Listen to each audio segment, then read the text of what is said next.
Hi-ho! I left my home to join the army. To join the army. I left my home. I left my home to join the army. To join the army.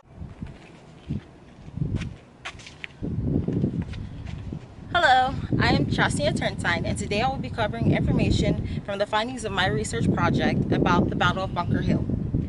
When starting this project, one question I wanted to understand is, how did the British Army defeat the Continental Army on terrain and land that they were more familiar with?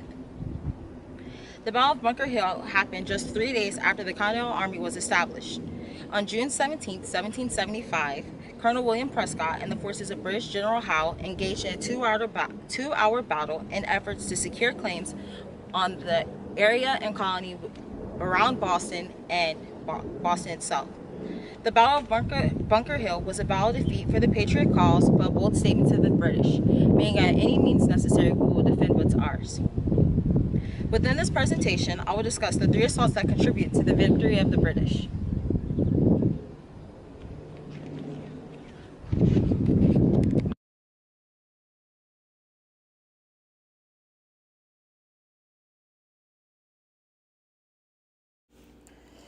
Within this research project, I wanted to understand the battle from the eyes of a soldier on the battlefield, from the mind of a leader. The American Revolution was not a war that happened overnight. Many people reference the shout that was heard around the world. It was a culminating event caused by various taxes and rules placed on the colonists by Parliament. In The Dilemma of the American National Identity, written by John N. Murren, he states that those taxes and limitations were put in place to allow Britain to maintain control and keep America from progressing. He discusses how he sees Britain viewing the New World, America, as later becoming a nightmare or a superpower. But from their taxes and limitations, they breeded what is now its very own identity, birthed from war, America. You might think to yourself, what does this have to do with the Battle of Bunker Hill?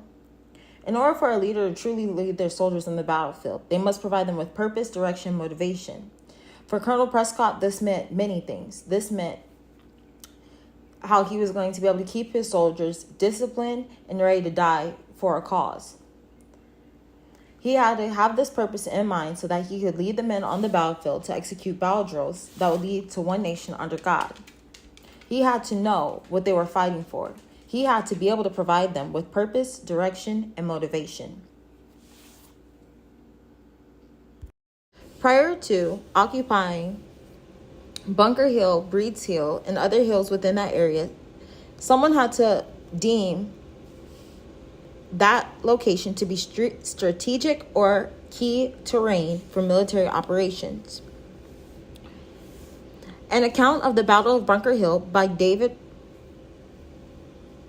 Francis on June 15, 1775, the Committee of Safety passed a vote to secure and maintain custody of Bunker Hill. This was reviewed as key terrain for security reasons of the colony. Once Colonel Prescott and his men made it to Bunker Hill, they instead advanced forward to Breed's Hill. At this time, he had with him about 1,000 to 1,800 men that consisted of engineers and field artillery soldiers. From that point, they were supposed to establish forts and begin to build a defense. Adams, along with Christopher J. Petty, writer of the Battle Digest, Bunker Hill, corroborated one another's account that Colonel William Prescott began moving his forces at night to establish forts and placing themselves in what some British historians called a trap. British placement during this time was in either boats from the rear away from the hills, and General Howe wanted a small force to take point at Morton's Hill. Ideally, General Howe wanted his troops to execute and cross Charles River and begin attacking the American forces at Bunker Hill. From the hill, the Patriots could see and watch the movement of the British soldiers. George E. Ellis covers all 3 assaults in his book, The Battle of Bunker Hill. The first assault that General Howe conducted was to conduct the flank and cut the abilities for the Continental Army to conduct a retreat. During the first assault, General Howe led the right wing, and he used their field artillery for concealment so that the infantrymen could cover more ground and continue to operate and further advance during the assault. During his first attack, General Howe had his men begin to fire in platoon formations, looking for the colonists and their muskets as easy targets.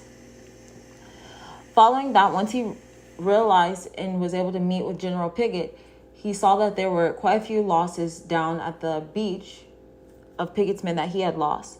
During this time, he spent and created a second plan to create a second assault because he believed that the Continental Army would not be able to withstand a second assault. This time, he decided to use the light infantry as the assaulting force and pushing them forward, while still utilizing field artillery for concealment and similar to acting as if they were conducting a smoke screen. What he didn't realize during this time is that his losses for this assault were worse than the losses he faced during his first assault. At that time, he was beginning to question whether or not he should retreat or call for reinforcements. Taking a spin back to the Continental Army, Samuel Chase was a Minuteman from New Hampshire who was there to assist.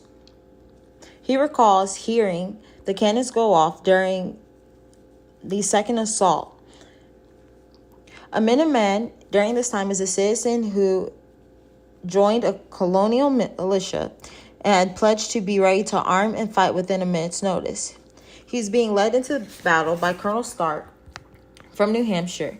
Their task force consisted of about 1,200 men to act as reinforcements to those in battle, with the objective of being the ones to push the British back. He was present for the third assault and recalls hiding behind a stone, stating that bullets were limited, and General Putnam instructed the men of New Hampshire and Connecticut to not fire until they saw the whites of their eyes. This was the only text that specified when exactly and who stated such famous quote. The Battle of Bunker Hill, a history perspectives book, written by Marcia Edmund Lusted. At the end of the third assault and the retreat of the Continental Army, there were a total of 1,450 casualties, varying from wounds to death. The British had a total of 1,000 casualties, and the American Army suffered a total of 450 casualties.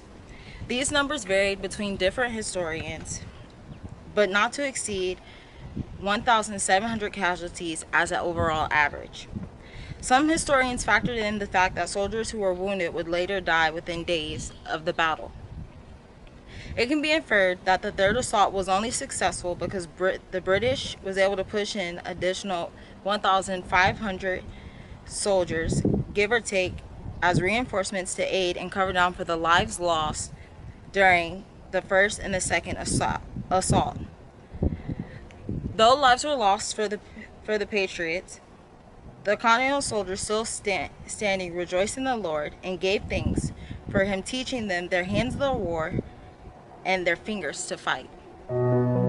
This concludes my presentation.